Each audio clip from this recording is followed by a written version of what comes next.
So we are after the cost of capital. Remember, we are orange at the back of our minds. Similar company is Apple. You would look for many companies that are similar, because remember, now we are going to deal with data. And data, more data you have is always better. So you look for other companies doing similar things, trying to produce iPhones or phones and similar to iPhones and tablets and so on. Maybe Samsung is another company to think about. And then average numbers so that you get rid of the noise. But everything boils down to this. Measuring the risk of a comparable is the only way you'll have an idea of your risk. Who is a comparable is obviously a critical choice. It shows a deep understanding of your business. And that's what I mean. It's not just numbers. It's not just science. In fact, finance is scientific approach of studying human behavior, which may or may not be scientific. Determining the return that would compensate investors for that risk. So first is measuring that risk through a comparable, determining the return that compensates. For simplicity, assuming that there's only equity financing for now, and in our case, what did you see about Apple? No debt. Why? Because what that does is, it allows us to directly run with the cost of equity as our cost of capital, because there's no debt. So what is risk? Remember, our goal is to go try to look at Apple and figure out its risk and so on. Now we have to take a journey on what is risk. I'm going to start off with, again, something you already know and build on it. But there today, especially next few days, keep going back as I do statistics to the note, to any book you love, Google statistics, do examples. I've given you assessments and assignments. Please stay on top of this. Today is a little bit intense in terms of non-finance work to do. Actually, I don't think there's any such thing. Everything is finance. But work to do on your own. Okay? So what is risk? Why is a treasury bill riskless? Remember, what is a treasury bill? A treasury bill is an instrument that IOU, that the government issues, and let's take a very simple case. 1 year from now, and you will get $1,000, right? So you bought this here, and there is no coupon, and you're going to hold it till maturity. Why do you think this is riskless? Why do you think it's riskless? Because here's a fundamental part about life. Tomorrow is not known. Do you agree? Tomorrow is not known. So let's assume tomorrow could be good, normal, by that I mean average, or bad. Do you agree? What do I mean by that? Let's take it in an economic sense only, right? You couldn't care less about $1,000 and be happy regardless, right? We are talking about good in the context of economics, or what's happening in the real world, in the context of your investment. Let me ask you this. How many possible things could happen tomorrow in the broader context of things? Millions of possibilities, right? Let's keep them 3. And let's assume for the time being that there are probabilities associated with it. So there's a chance of good, there's a chance of normal, and there is a chance of bad.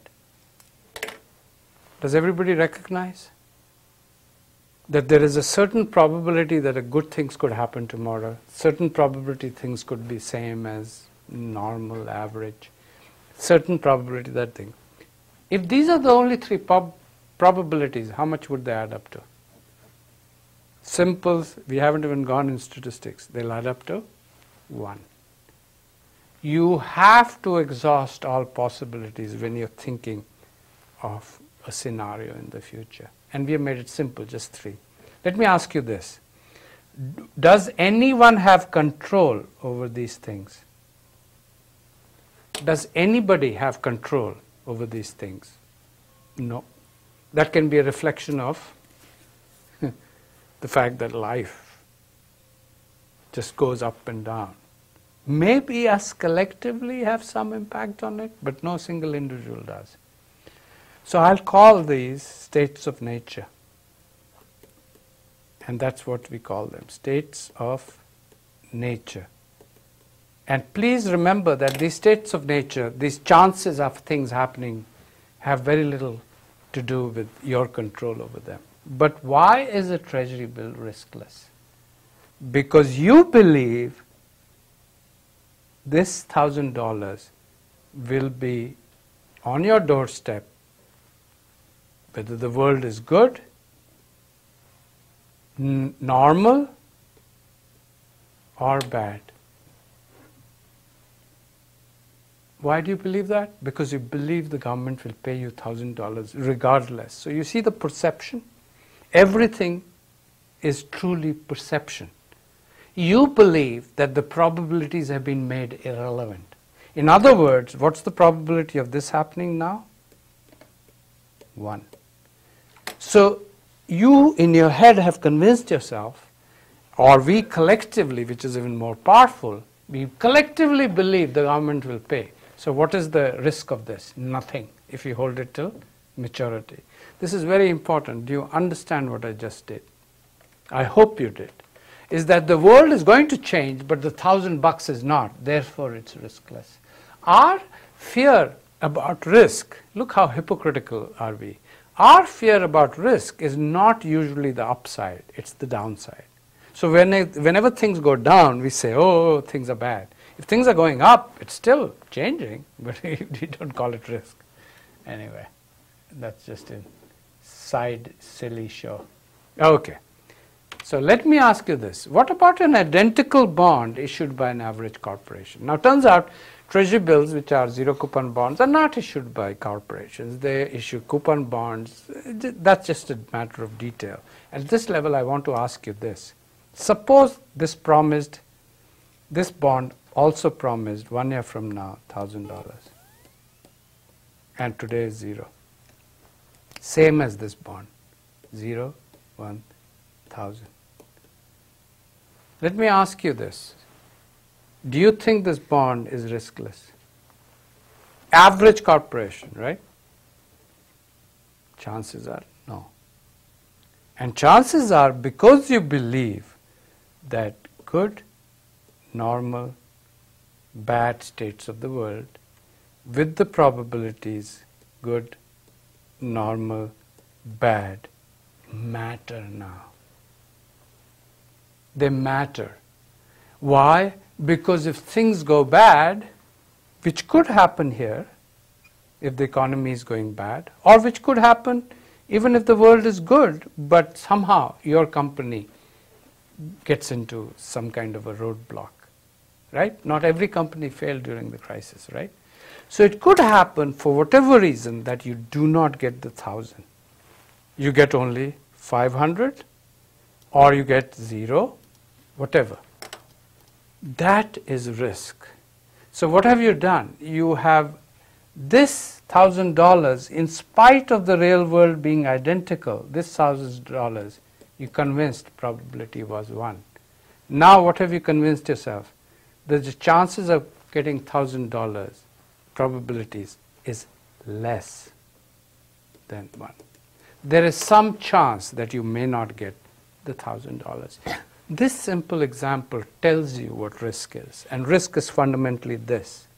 The world is changing tomorrow, and my investment's value that I think I'll get in the future, whether it's cash flows or whether it's face value, whether it's coupons, or more importantly, whether it's stocks, because that's where value is creation, will change depending on what the state of the world is.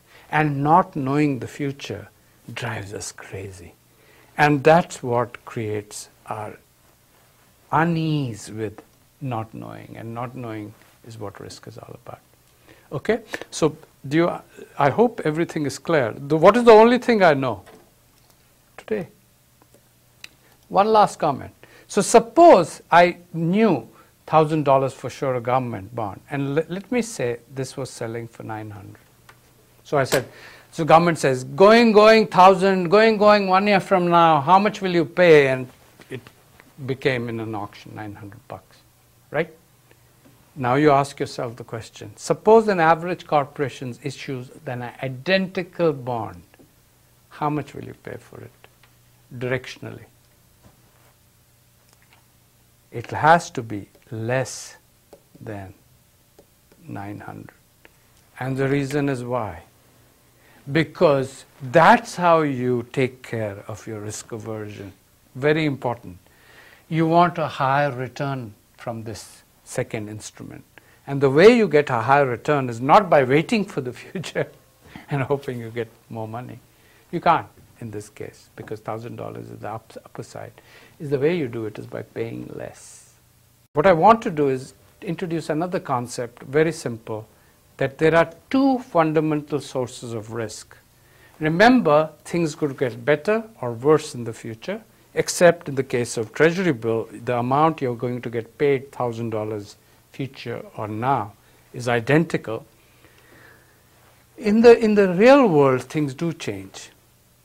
And what you get from your investment changes. But there are two fundamental sources of risk. One is macro, economy, systematic. These words we use a lot in finance. And let me just quickly tell you what these are like. A big oil shock